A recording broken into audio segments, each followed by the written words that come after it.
Okay, welcome to this lesson where we're going to look at how we can insert the external walls. So if you look at the floor plan for the cottage, we can see that we've already got the outline for the external walls as defined by the outline of the slab as well, knowing that the walls sit on top of the slab. So we need to know some information about these walls, what they're made from, how big they are and so on. So let's look at the information given to us over here. So under the Walls tab, it says there are two types of walls. First ones are made from 90 by 40 F8 exterior wall frames, and the second type of wall is 70 by 35 F5 interior walls. So if we just concern ourselves with the exterior, there's some numbers here. 90 by 40 refers to the cross-sectional size of the timber that is used to make the wall frames, meaning that the timber is 90 millimeters in width and 40 millimeters in thickness. The F8 is a grading system applied to all timber, and that means that it is structural or load-bearing timber. It means it has very few knots in it and is able to withstand the load-bearing of the roof. So let's put that into practice. We know it's 90 millimeters thick wall. We know they're made from timber. And if we look at the coverings or the sheeting on the wall, we can see this outside sheeting here happens to be an external cladding called wood grain HardiePlank. So we're going to try to get a covering looking something like that. And the height of the walls, if we look here, we can see that the wall on this elevation, where it meets the actual roof, if we come across here, we can see the height is 2400. And on the other elevation, I don't think it shows us. So the height of our walls are 2400, and that was defined by when we set the story setting to 2400 as well. Okay, so let's go over to Archicad and let's look at the wall settings. So go in your toolbox down to wall, select wall, and then open the info box about that wall. Okay, first thing to look at is geometry and positioning, and we can see here that the wall, its height is already set to 2400, and that's come directly from the settings that we made over in the story settings. If you wanted to change it, these two dialog boxes above and below you can use to change. So let's say that you actually wanted the wall to start at 0, but say you only wanted it, I don't know, for argument's sake, 1800 high. So what you could do, you could take off 600 off the top, and you can see, also adding on, sorry, you could add on 600, or if you put a negative in front of that, you can take 600 off, and so on. So you can adjust the height of the walls. They don't have to always be set to the size of the story settings, but that's the way you can adjust it. So I'll just set that back to 0. And same with the bottom, you could start that if you wanted 600 millimeters above 0 point, whatever it's going to be, but we'll just leave it both at 0. Let's turn our attention over here now, and now your type of wall might have defaulted to this second one here.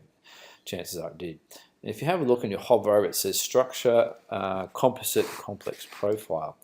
And if you click onto the arrow, you can see you've got all these different composite types of walls. Block walls, brick veneers, cavities, steel partitions, and so on. If you look right down here, there is one that says SPO3 90mm stud partition. A partition wall, though, is not actual or after, because that means it's non-load bearing. So what we're going to do, we're going to get out of this composite wall setting, and we're going to go one to the left, which is a structure basic. So click on that one, and then come to the building material, and then type T for timber, and come down here and find timber structural. Because it is a load-bearing wall, meaning that the external walls bear the load of the roof, let's choose structural timber. You'll now see below that you've got a dialog box which controls the wall thickness. Let's change that to 90 millimeters. There are other things you can change here, like whether the wall is battered or slanted and so on, but we're going to leave ours nice and vertical. Let's come down a little bit further to the surfaces. So this is the outside surface, the edge, and the inside surface. Like we said, back on our floor plan or information, there was something about some siding. So let's click on to the outside surface, click into the box, type S for siding, and you can see we've got siding dark. And if I just go along a bit further, siding dark, siding light, and siding medium. I'm going to go for siding medium. It gives us this preview here of these weatherboard slats, if you like. The edge I'm also going to make siding medium. So click on S, where it is all alphabetical. But the last thing is the internal surfaces, and I'm just going to make that actually the default, what it says there, plasterboard white rough. And we can change that later on when we get to it. Like we did before, if you want them all to be the same, you can click onto this link system here. There's also even the ability to click on and actually create logs and all sorts of things, but hey, that's for when you get into log cabin design. Last thing to check is that the walls that you are putting in are on the correct layer, and you can see here it says walls external, so that's the correct layer. Click OK.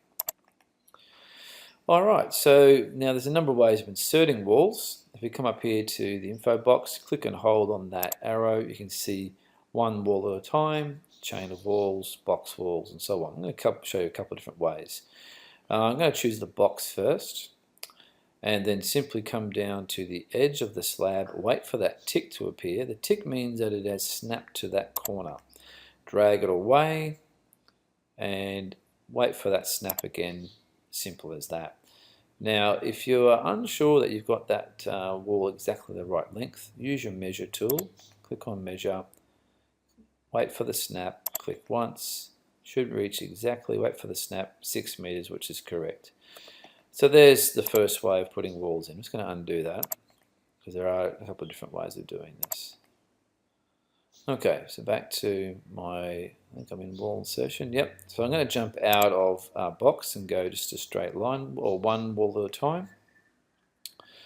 And I'm going to wait for the snap.